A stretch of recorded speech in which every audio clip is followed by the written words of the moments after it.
राधे दोस्तों। आज मैं आपको जो कहानी सुनाने वाली हूँ वो बहुत ही प्यारी है और उससे हमें ये सीख मिलती है कि अगर आप प्रभु का सम्मान नहीं कर सकते तो उनका अपमान करने का भी आपको कोई हक नहीं है। तो कहानी मैं आपको सुनाती हूँ, ध्यान से सुनिएगा। एक नगर में एक सेठ रहता था अपनी सेठानी के साथ और अपने 2 बेटों के साथ। बहुत धनवान था वो।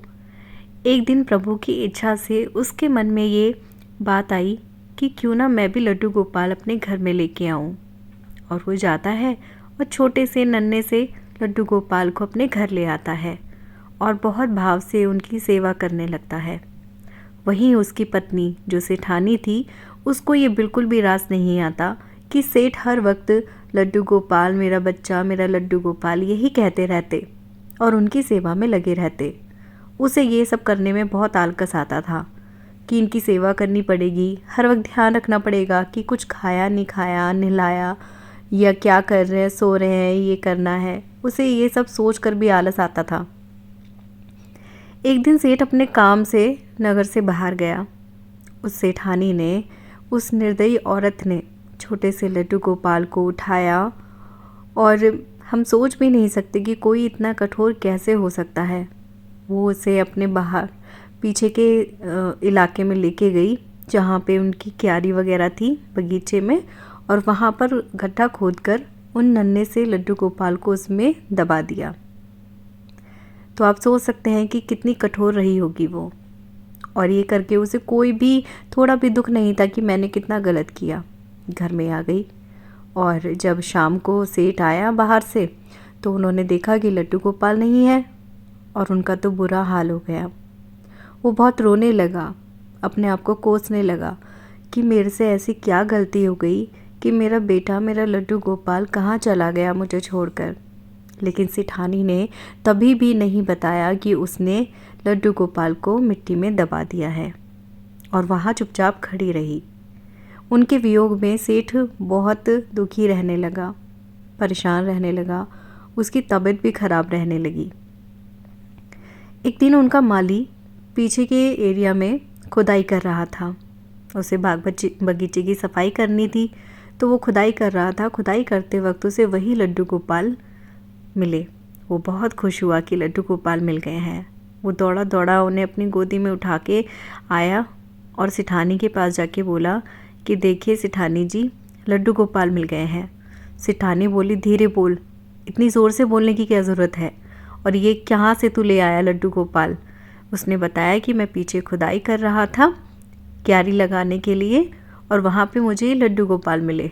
तो सेठानी ने उसे बेइज्जत करते हुए और उस पर बहुत झड़पते हुए कहा कि तुझे जो काम दो वो तो तू करता नहीं है और जो नहीं करना होता वो तू करता है। तुझे किसने कहा था खुदाई करने के लिए? और जा, ये हमारे लड्डू गोपाल नहीं है और हमें नहीं चाहिए। तुझे मिले हैं ना तो तू ले जा, इन्हें अपने यहाँ पे पाल ले। तो वो बहुत दुखी हुआ कि वो ऐसे निरादर कर रही हैं लड्डू गोपाल का। और सेठानी ने ये भी कहा कि साथ ही कल से आने की कोई ज़रूरत नहीं है, मैं तुझे नौकरी से निकाल रही हूँ। इतना सुनकर वो बहुत दुखी हुआ, लेकिन ये भी खुशी थी कि लड्डू गोपाल उसकी गोदी में थे और वो उन्हें लेके अपने घर की ओर चल दिया।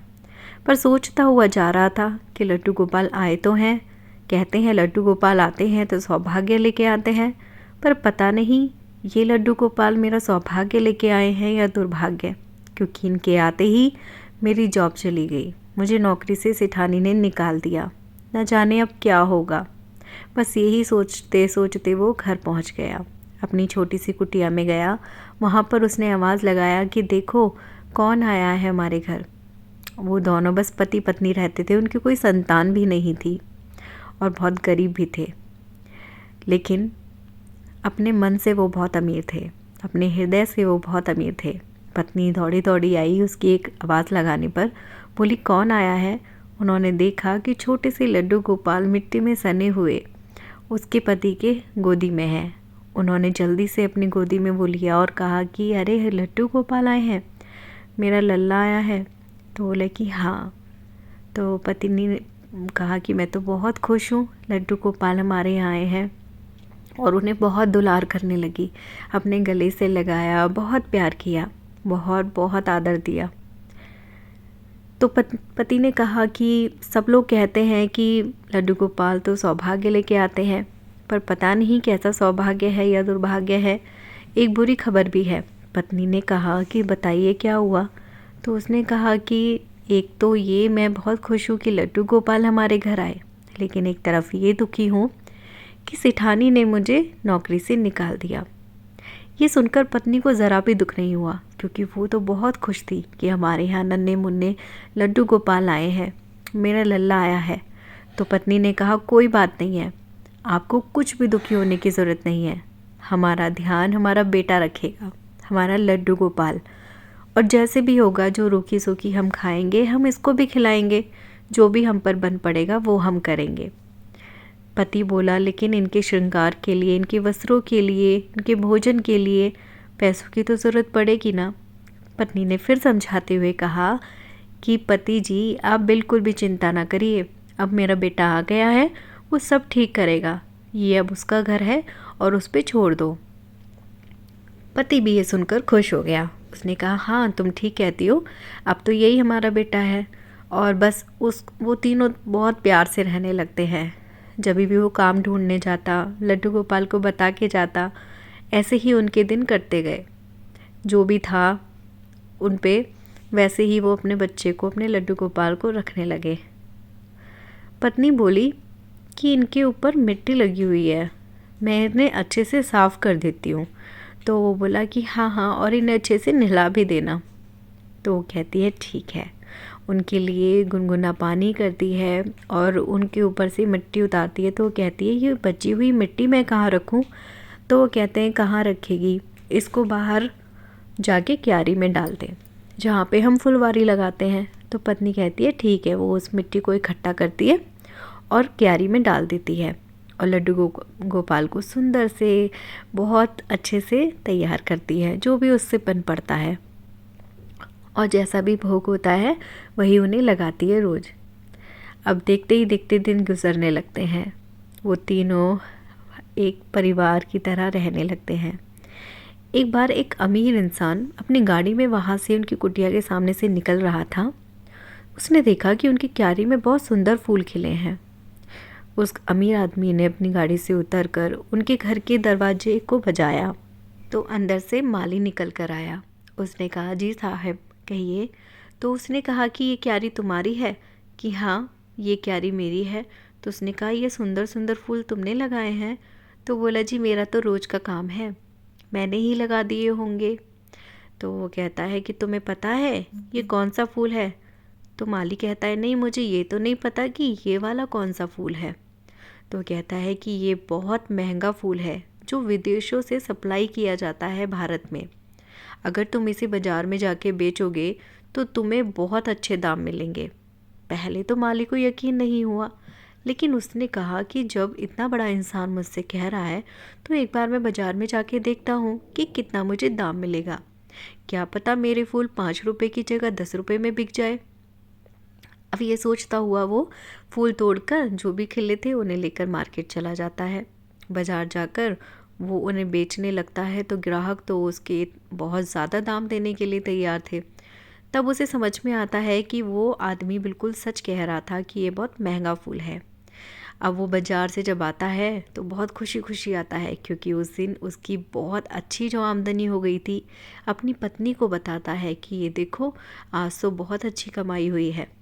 वो अच्छा अच्छा भोग लगाते हैं लल्ला को, लल्ला के लिए वस्त्र लाते हैं, बहुत अच्छे से प्यार से उनका धन्यवाद भी करते हैं, क्योंकि ये लल्ला के आने के बाद ही हुआ है ना।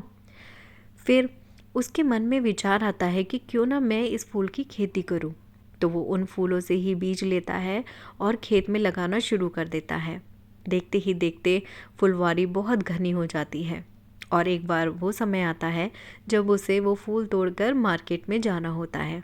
वो उनको फूलों को लेकर मार्केट में बेचने के लिए जाता है और फॉरेनर उसके फूल खरीदते हैं, जो कि इतने दामों में बिकता है जो कि उसने सोचा भी नहीं था। और देखते ही देखते वो माली अमीर बन जाता है। वो बहुत खुश होता है। दोनों पति पत्नी अपने लड्डू गोपाल, अपने बच्चे का, अपने प्यारे प्यारे नन्हे मुन्ने गोपाल का बहुत शुक्रिया अदा करते हैं। क्योंकि लड्डू गोपाल ने आते ही उनकी किस्मत जो चमका दी थी। फिर एक दिन ऐसे ही उनका दरवाज़ा खटखटाया जाता है, तो वो माली गेट खोलने जाता है। देखता है एक बूढ़ी औरत वहाँ पे भीख मांगने आई है। वो देखते ही चौंक जाता है। वो कहता है, मालकिन आप? तो वो समझती नहीं है कि ये कौन है। वो कहती है कि तुम कौन हो? तो वो बताता है पूरी बात कि ऐसे ऐसे लड्डू गोपाल को मैं लेकर अपने घर आ गया था और मेरे सारे जो भी थे काम सिद्ध होने लगे, और ये जो मैं अमीर हुआ हूँ उन्हीं की कृपा से हुआ हूँ। ये सुनकर वो बहुत रोती है सेठानी। उसे पछतावा होता है कि मैंने लड्डू गोपाल का इतना बड़ा अपमान किया है। उसने बताया कि जब मैंने तुम्हें लड्डू गोपाल दे दिए थे और उन्हें घर से निकाल दिया था, तुम्हें नौकरी से निकाल दिया था, सेठ अपने लड्डू गोपाल के वियोग में रोते रहते थे और इसी में उनके प्राण चले गए। उनके जाने के बाद मेरे जो दोनों बेटे थे उन्होंने मुझे मारा और मुझे घर से निकाल दिया। मैं दर दर भटकती रहती हूँ, भीख मांगती रहती हूँ, और आज मैं तुम्हारे दरवाजे पर आ गई हूँ। जैसा मैंने लड्डू गोपाल के साथ किया वैसा ही मैंने पाया। वो बहुत रोती है, बहुत पछताती है। तब माली कहता है, कोई बात नहीं मालकिन, आज आप यहाँ आ गई हो तो आज से आप भी हमारे परिवार का हिस्सा हो और आप भी यहीं रहना। तब वो जो सेठानी होती है वो लड्डू गोपाल को बहुत प्यार करती है, बहुत उनका मान सम्मान करती है, उनकी देखभाल करने लगती है, उनकी सेवा करने लगती है। और हमारे लड्डू गोपाल, हमारे कृष्ण तो ठहरे बहुत दयालु। वो उस बुढ़िया पर भी अपनी कृपा बरसाते हैं, उसे भी अपनाते हैं। तो इससे हमें यही शिक्षा मिलती है कि अगर आप किसी का मान सम्मान ना कर सके तो उसका अपमान भी ना करें, और प्रभु से बड़ा खुद को कभी ना सोचें, क्योंकि ये सृष्टि उसकी है, उसने ही आपको बनाया है। तो अहंकार करने की तो कोई वजह होनी ही नहीं चाहिए। आशा करती हूँ कि आपको ये कहानी बहुत अच्छी लगी होगी। ये सत्य घटना पर ही आधारित है। अगर आपके साथ भी ऐसा कोई एक्सपीरियंस हुआ है, आप भी अपने लड्डू गोपाल का कोई चमत्कार शेयर करना चाहें, तो आप मेरे इंस्टाग्राम पर मुझे बता सकते हैं। उसके लिए मेरा इंस्टाग्राम की आईडी आपको डिस्क्रिप्शन बॉक्स में मिल जाएगी।